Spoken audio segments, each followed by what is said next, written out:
আবার একটা শীতকালীন রেসিপি নিয়ে চলে এলাম। সম্পূর্ণ এই নিরামিষ রেসিপিটি ভাত, রুটি, পরোটা, পোলাও সবার সাথে দারুণ যাবে। রেসিপি পুর ভরা ক্যাপসিকাম কারি।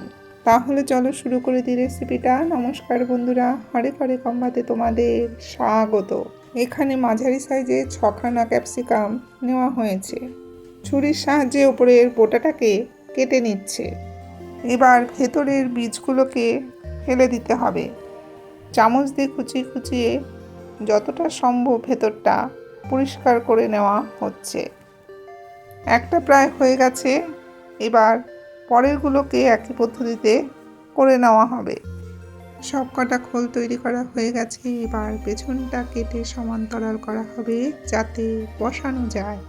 ছুরির সাহায্যে আমি পেছনটা কেটে নিচ্ছি। এইভাবে আমি সব কটা ক্যাপসিকামই কেটে নেব। পেছনের এই কাটাটা কিন্তু জরুরি নয়, বসালে দেখতে ভালো লাগে সেই হিসাবে কেটে নিচ্ছি। ক্যাপসিকামের কোনো অংশই কিন্তু আমরা ফেলিনি। দেখো বাটিতে রাখা হয়েছে, এটা পুর করার সময় দিয়ে দেওয়া হবে। এবার একটা পুর তৈরি করতে হবে। এখানে 200 গ্রাম পনির নেওয়া হয়েছে। দুটো সেদ্ধ করা আলু। আলুগুলোকে খোসা শুদ্ধ সেদ্ধ করা হয়েছে। এবার খোসাগুলোকে এক এক করে ছাড়িয়ে নিচ্ছি। এত অবধি যারা দেখে নিয়েছো, ভুলে যাওয়ার আগে একটা লাইক করে দিও। এবার পনির আর আলুটাকে ভালো করে মেখে নিতে হবে। খুব মিহি করে কিন্তু মাখবো না। শীতকালে ক্যাপসিকাম যেমন বেশি পাওয়া যায়, তেমনি এর দামটাও কম থাকে, তাই নানা রকম পদ করে খেয়ে ফেলো। পনিরের এইটুকুনি অংশ রেখে দিলাম, পরবর্তীকালে এটা ব্যবহার করা হবে। কড়াইটা গরম হলে ওর মধ্যে 3 চামচ সর্ষের তেল দিয়ে দিল 1/4 চামচ হিং, অ্যাড হলো 1/2 চামচ গোটা সাদা জিরে আর 1 চামচ আদা বাটা। কিছুক্ষণ কষিয়ে নেওয়ার পর ওর মধ্যে দিয়ে দিল 1/2 চামচ হলুদ গুঁড়ো দিয়ে কিছুক্ষণ নেড়ে চেড়ে ওর মধ্যে দিয়ে দিল 1 চামচ নুনটা দিয়ে আবার একটু কষিয়ে নিয়ে ওর মধ্যে দিয়ে দিল 1 চামচ চিনি। মশলাটা একটু ভাজা ভাজা হয়ে গেলে ওর মধ্যে ক্যাপসিকামের বাদ দেওয়া অংশগুলো দিয়ে দিল সামান্য জল।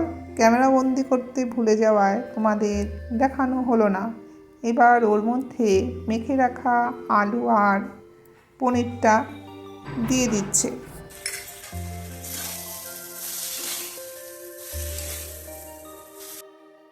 নেড়ে চেড়ে ভালো করে কষিয়ে নিয়ে ওর মধ্যে দিয়ে দিল 1/2 চামচ ধনে গুঁড়ো,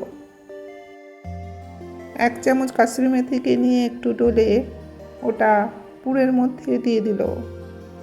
এবার একটু নেড়ে চেড়ে ওর মধ্যে দিয়ে দিল 1/2 চামচ গোলমরিচ গুঁড়ো, দিল 1/2 চামচ গরম মশলাগুলোকে দেওয়ার পর পুরটাকে ভালো করে কষিয়ে নিতে হবে যাতে মশলার নির্যাসটা পুরের মধ্যে ঢুকে যায়। আমাদের পুর রেডি। গ্যাসটাকে অফ করে দিল। এবার একটা প্লেটের মধ্যে বেড়ে নিচ্ছে। পুর তো হয়ে গেল। এবার এই পুরগুলোকে ক্যাপসিকামের ভেতরে ঢুকিয়ে দিতে হবে। ক্যাপসিকামের ভেতরে পুরগুলোকে একটু বেশি করে দিতে হবে যাতে খাওয়ার সময় পুরসহ ক্যাপসিকামটা খেতে অপূর্ব লাগে। এইভাবে প্রত্যেকটা ক্যাপসিকামের ভেতরে পুরগুলোকে দিয়ে দিতে হবে। পুরগুলোকে দেওয়ার পর আঙুল দিয়ে একটু ঠেসে ঠেসে নেবে। আমাদের প্রত্যেকটা ক্যাপসিকামের মধ্যে পুর ভরা হয়ে গেছে। এবার চলো পরবর্তী পর্যায়ে। কড়াইটা গরম হলে ওর মধ্যে সর্ষের তেল দিয়ে দিল। এবার তেলটা গরম হয়ে যাওয়ার পর এক এক করে ক্যাপসিকামগুলোকে কড়াইতে দিয়ে দিচ্ছে। এবার ঢাকা দিয়ে উল্টে পাল্টে ক্যাপসিকামগুলোকে ভেজে নিতে হবে। ক্যাপসিকামের রেসিপিটি অনেকে অনেকভাবে বানায়। একবার এইভাবে বানিয়ে খাও, দেখবে এর স্বাদ মুখে লেগে রয়েছে। ক্যাপসিকাম অত্যন্ত পুষ্টিকর একটা সবজি। এটি হার্টের স্বাস্থ্য ভালো রাখে, কোলেস্টেরল নিয়ন্ত্রণ করে, চোখের জ্যোতি বাড়ায়, ত্বক ও চুলের জন্য কিন্তু এটা খুবই উপকারী। আমার এই চ্যানেলে পুর ভরা ক্যাপসিকামের আরেকটা রেসিপি দেওয়া আছে, তোমরা চাইলে দেখে নিতে পারো। আমাদের ক্যাপসিকাম ভাজা কিন্তু হয়ে গেছে, এবার এক এক করে তুলে নিচ্ছে। এই পর্যায়ে তোমরা শেষ করতে পারো, এটা খেতেও কিন্তু অপূর্ব লাগে। সেই ক্ষেত্রে আরেকটু বেশি তেল দিয়ে আরেকটু সেদ্ধ করে নিতে হবে। আমরা যেহেতু এটা ছোলে দেব, তাই এই পর্যায়ে নামিয়ে নিলাম। এবার একটা মিক্সিতে পেস্ট তৈরি করে নিতে হবে। তার জন্য একটা বড় টমেটো আর 8-10টা কাজু নেওয়া হয়েছে। কড়াইটা গরম হয়ে যাওয়ার পর ওর মধ্যে 6 চামচ সর্ষের তেল দিয়ে দিল। ফোড়নের জন্য দিল 1/4 চামচ হিং, 1/2 চামচ গোটা সাদা জিরে আর 1 চামচ আদা বাটা। অ্যাড হলো 1 চামচ হলুদ গুঁড়ো। এবার মশলাগুলোকে ভালো করে কষিয়ে নিতে হবে যতক্ষণ না পর্যন্ত ওর থেকে সুন্দর গন্ধ বেরোচ্ছে। এবার দিয়ে দিল 1 চামচ চিনি। চিনিটাকে দিয়ে একটু কষিয়ে দিয়ে দিল 1 চামচ নুন।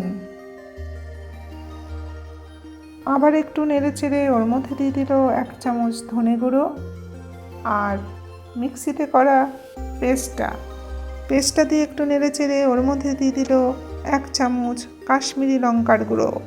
আবার একটু কষিয়ে নিচ্ছে। যে বাটিতে পেস্টটা ছিল ওর মধ্যে সামান্য জল দিয়ে ধুয়ে সেই জলের ওপরে দিয়ে দিল 2 চামচ টক দই। এবার ভালো করে ফেটিয়ে নিচ্ছে। টক দইটাকে ফেটিয়ে রাখা হলো, এদিকে মশলাটাকে ভালো করে কষিয়ে নেওয়া হচ্ছে। অ্যাড হলো 1/2 চামচ গোলমরিচ।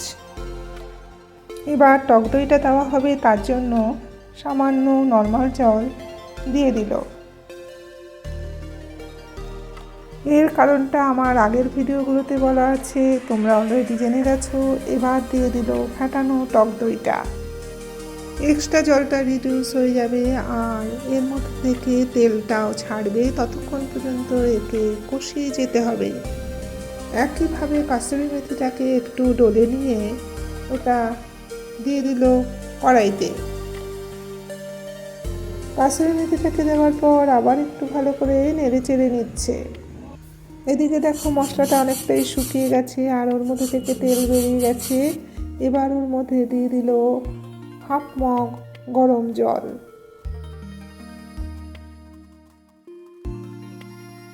জলটা দিয়ে নেড়ে চেড়ে ঝোলটাকে ফুটতে দেওয়া হচ্ছে। ঝোলটা যখন টকবকিয়ে ফুটে উঠেছে তখন ওর মধ্যে এক এক করে ক্যাপসিকামগুলোকে দিয়ে দিচ্ছে। ঢাকা দিয়ে ক্যাপসিকামগুলোকে সেদ্ধ হতে দিতে হবে। ক্যাপসিকামগুলোর ভেতরে রসটা ঢুকে ক্যাপসিকামগুলো এত তুলতুলে হয়ে যাবে, যখন এটা তোমরা ভেঙে খাবে তখন এর যা স্বাদ সেটা যতক্ষণ না খাচ্ছ বুঝতে পারবে না। ঢাকনাটা তুলে ওর মধ্যে দিয়ে দিল ধনে পাতা। যে পনিরটা রেখেছিলাম এবার ক্যাপসিকামের উপরে গ্রেট করে দিচ্ছি। ওপরে পনিরটা দিয়ে আবার ওকে ঢেকে দেওয়া হলো। চলো ঢাকনাটা সরিয়ে দেখে নিই কতদূর হলো। আমাদের পনির কিন্তু রেডি খাবার জন্য। এবার গ্যাসটাকে অফ করে দিল। গ্যাসটাকে অফ করে স্ট্যান্ডিং টাইম দেওয়ার জন্য ওকে একটু ঢেকে দেওয়া হলো। পুর ভরা ক্যাপসিকাম কারি রেডি কিন্তু খাওয়ার জন্য। এবার বেড়ে নিতে হবে। প্রতিবারের মতন এবারও বলছি, রান্নাঘর কিন্তু সুন্দর গন্ধে ভরে গেছে। এখানে ঝোলটা কিন্তু বেশি রাখা যাবে না, একটু মাখো মাখো হবে। ক্যাপসিকামের দাম বাড়ার আগে একবার এইভাবে বানিয়ে খেয়ে ফেলো। রেসিপিটা কেমন লাগলো কমেন্টে জানিও। ভালো লাগলে শেয়ার করার অনুরোধ রইল। তোমরা সবাই ভালো থেকো, সুস্থ থেকো। আবার দেখা হচ্ছে অন্য এক নতুন ভিডিওতে।